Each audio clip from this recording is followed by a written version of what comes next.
Ils auront finalement repris le contrôle des lieux très tard dans la nuit.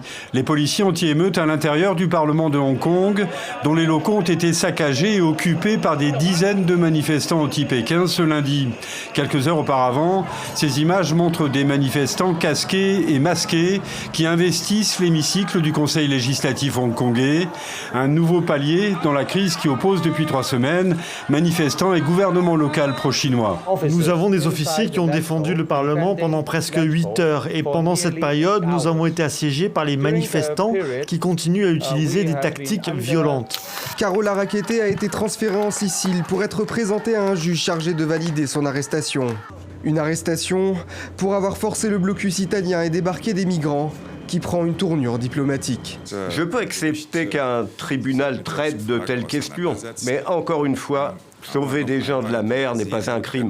Si, comme je l'espère, la détention provisoire est confirmée, il y aura un procès et la jeune femme passera son temps en prison. Ces pêcheurs reviennent avec une baleine. 2 au total seront harponnés dans la journée.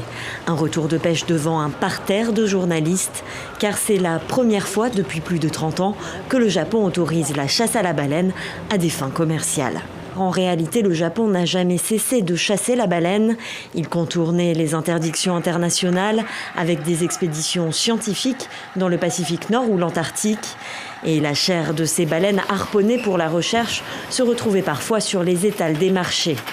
Ils sont chrétiens, agriculteurs. Ils ont tous été attaqués par des hommes armés, soupçonnés d'être des éleveurs peuls et musulmans.